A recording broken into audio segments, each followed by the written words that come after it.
Cine Recap PH.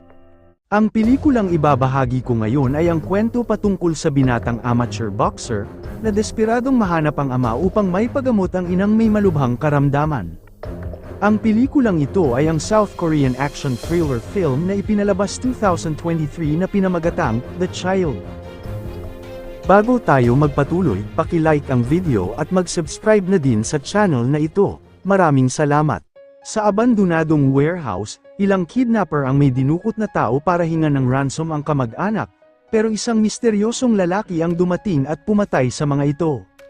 Pagdating ng leader ng grupo, inabutan niya na lang ang mga patay na tauhan. Nang balak nilang tumakas, biglang sumara ang pinto, kaya nagsimulang magpaputok ang mga ito sa paligid kahit walang nakikita. Biglang tinamaan ang mga kidnappers at napatay. Ang leader ng grupo may atraso pala sa misteryosong lalaki mula sa kanilang nakaraang transaksyon. Pinahirapan muna ito ng lalaki bago pinatay sa kabila ng pagmamakaawa na doblehin ang kanyang ibabayad. Sa Pilipinas, ang half Korean half Filipino o sa madaling salita Kopino na si Marco, ay kasalukuyang amateur boxer na ginagawa ang lahat ng paraan para kumita ng pera, dahil may malubhang sakit ang kanyang ina na kinailangang maoperahan sa madaling panahon, kaya ginagawa nito ang makakaya upang kumita. Isang araw lumapit siya sa kaibigan na si Mr. Kim, ang nagpapatakbo ng Children Home Center para sa mga Kopino upang hanapin ang ama. Wala na sana itong balak pang hanapin, ngunit kailangan niya ng tulong pinansyal para maipagamot ang ina. Matapos nito ay nagtungo si Marco sa isang bar na madalas niyang pinupuntahan para tumaya sa sugal sa pagbabaka sakaling manalo. Nilapitan siya ng dating kakilala at binigyan ng inumin bilang pasasalamat sa pagkapanalo nito sa huling laban, pero ang totoo may sadya talaga ito kay Marco dahil mayroon siyang pinaplanong pagnanakaw sa isang jewelry shop. Inalok niya si Marco ng porsyento, ang gagawin niya lang ay putulin ang ilaw at guluhin ang mga bantay. Kinagabihan natalo si Marco sa resulta ng laro, napilitan siyang tanggapin ang alok na makipagkooperasyon sa pagnanakaw sa isang tindahan. Ngunit habang binubuksan niya ang likurang pintuan, ilang grupo ng kalalakihan ang dumating at pinagtulungan siya. Pero dahil sa isa siyang boksingero, lumaban si Marco sa kanila, subalit masyadong marami ang mga ito. Inilabas na niya ang ibinigay na baril at nagbanta sa kanila. Pinagtawanan lang siya ng gang dahil wala pala itong bala na ang totoo na setup lang si Marco ng kausap. Agaran na itong tumakas nang maramdaman niyang hindi niya sila kakayanin. Ngunit nabundol siya ng napadaang sasakyan na isang babae ang nagmamaneho, isa rin itong Koreano, at dinala siya sa ospital upang masuri ang pagkakabundol sa kanya. Matapos ang ilang test, bumalik ang babae na nagngangalang Yunso, nagbigay ito ng pera kay Marco bilang paumanhin sa hindi sadyang pagkakabangga. Tinawagan naman si Marco ni Mr. Kim upang makipagkita sa kanya, dahil nagparamdam na ang kanyang ama na ang ibig sabihin hindi talaga ito nakalimutan at nagbigay ng kaunting pera. Pero hindi pa alam kung kailan sila magkikita at binigyan siya ni Mr. Kim ng Korean calling card kung sakaling kailanganin nito. Isang umaga, may dumating na bisita sa bahay nila Marco. Habang naroon lang sa malapit ang misteryosong lalaki na nakamasid, nagpakilala ang bisita na attorney ng kanyang ama na ipinadala mula Korea upang ipaalam na ang kanyang ama ay mayroong malubhang karamdaman. May dala na itong mga dokumento ni Marco at pasaporte dahil kailangan niyang sumama sa Korea. Nabigla si Marco lalo't walang maiwan sa ina, pero handa na lahat maging mag-aalaga sa kanyang ina pag-alis. Sa South Korea, tumawag ang attorney kay Han, ang kapatid ni Marco, sa ama na nagpahanap sa kanya upang ibalita na parating na sila. Nakaharap din ngayon sa eskandalo ang pamilya matapos ipamalita ng kilalang pamahayagan ang sitwasyon ng pamilya. Pinaalam niya naman sa ama na paparating na ang matagal nang nawawalang anak. Sa mga oras ding yun, nakasakay na sa eroplano ang attorney kasama si Marco. Habang nagpapahinga ang lahat, nilapitan si Marco ng misteryosong lalaki na tila may alam sa kanyang pagkatao. Nagpakilala lang ang lalaki na kaibigan at nagbigay ng babala kung bakit siya biglang pinapapunta ng Korea. Pero iniisip ni Marco na nababaliw lang ang lalaki dahil hindi niya naman ito kilala. Pagdating sa Korea, kausap ng attorney si Yunju, may ugnayan pala ang dalawa dahil ang totoong katauhan niya ay isang contract killer. May kontrata ito na linisin ang mga naiwang may ugnayan kay Marco. Ngunit ang isa pang nakababatang kapatid ni Marco sa ama na si Jiga Young may pinaplanong kasunduan kay Yunju habang patungo na ngayon ang mga ito sa mansyon. Samantala, ipinadukot ni Han ang mga mamamahayag na balak sirain ang kanilang reputasyon. Malupit niyang pinatay ang mga ito sa kanyang mga kamay upang hindi na pamarisan pa. Sumunod din ang kanyang personal na doktor para sa kanilang pinaplanong gawin. Habang kasalukuyan nang nasa biyahe ang sasakyan sakay si Marco, isang mabilis na kotse ang dumating kung saan nakilala ni Marco ang nagmamaneho at may isinisenyas sa kanyang magsuot ng seatbelt. Akala ng driver na gusto lang makipagkarera ng lalaki sa kanila, pero naglabas ito ng baril at tinambangan sila dahilan ng dumiretso sa gubat ang sasakyan at bumangga. Lahat ng nakaligtas pinatay ng killer maliban kay Marco.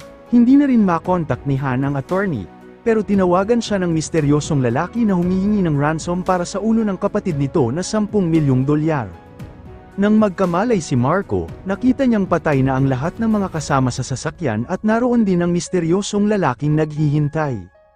Nakaramdam ito ng takot at inalam kung sino talaga siya, ngunit kaibigan pa din ang pakilala nito sa kanya na malalaman niya lang pagpatay na siya at pinaalala ang sinabi niya sa eroplano na kaya siya pinapapunta ng Korea para mamatay. Sa takot ni Marco sa lalaki tumakas na ito patungo sa gubat, ngunit paikot-ikot lang ang daan hanggang sa sinusundan na lang siya ng lalaki pero tumalon ito sa tulay. Sumunod din ang kinakatakutan niyang mamamatay tao na tila pinaglalaroan lang si Marco. Pilit pa din siyang tumakas at naghabulan hanggang dumaan sila sa tunnel, pero nang umulan hindi na siya sinundan ng misteryosong killer kung saan inatake ito ng ubo at hinayaan na siyang makatakas. Sa gubat, natagpuan na ng mga tauhan ni Han ang sasakyan ng attorney na patay na ang lahat. Pakiramdam niya minamaliit siya ng mga kaaway at sa hindi kilalang tao na humihingi ng ransom kaya siya na mismo ang kumilos para mabawi ang kapatid. Napadpad naman si Marco sa isang bayan, naghanap siya ng matatawagan at ginamit ang calling card na ibinigay ni Mr. Kim para humingi ng tulong. Hindi niya alam si Yoonju din pala ang sumagot at nalaman ang kanyang kinaroroonan. Ngunit dumating ang misteryosong lalaki roon at nakita si Marco, agad itong tumakbo para tumakas sa kinakatakutang killer, habang naghahabulan na ipit ang sasakyan ng lalaki. Patuloy na tumatakas si Marco sa abot ng kanyang makakaya, subalit mabilis lang siyang nasundan ng lalaki sa pagdaan sa itaas ng mga kabahayan. Naabutan na siya nito na pagod na sa kakatakbo at tinutukan ng baril upang tumigil, pero nakapalag pa din si Marco na agad tumakas. Hindi inakala ng misteryosong lalaki na malakas itong sumuntok.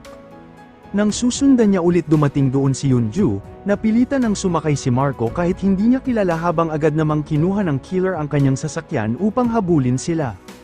Nang makalayo na ang dalawa nagulat si Marco nang makilala niya ang babae na nakilala sa Pilipinas, lalo na itong naguguluhan sa kung anong nangyayari.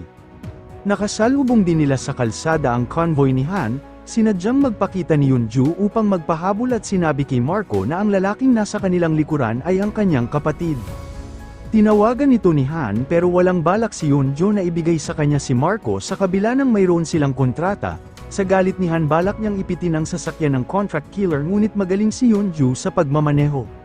Sumunod din doon ang misteryosong lalaki upang habulin sila na ipinagtataka ni Han kung sino ang nakikigulo. Nagkatapat ang dalawa ng sasakyan pero muntikan ang mabangga ang misteryosong killer kaya nakatakas si Yoonju at hindi na nila nahanap.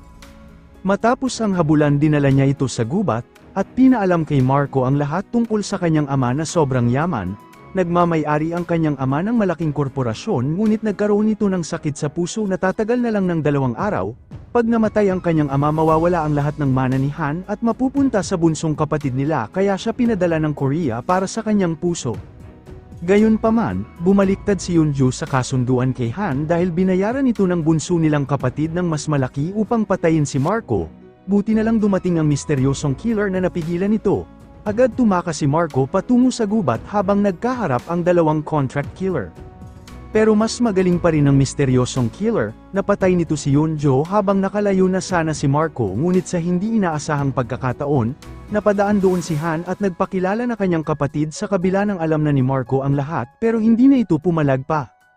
Pagdating sa mansyon ng pamilya sobrang higpit ng mga bantay, nakilala niya roon ang bunso nilang kapatid na walang ibang iniisip kundi makuha ang mana at dismayadong nabigo ang binayaran niyang assassin. Dinala na ni Han si Marco sa kanilang ama, may pinaplano naman si Gayang habang sumunod din roon ang misteryosong lalaki sa labas ng mansyon. Di nagtagal nakaharap na ni Marco sa unang pagkakataon ang kanyang ama na walang malay mula sa malubhang kondisyon. Masayang-masaya si Han na madudugtungan ang buhay ng ama at agad pinasimulan ang proseso sa gagawin sa kapatid.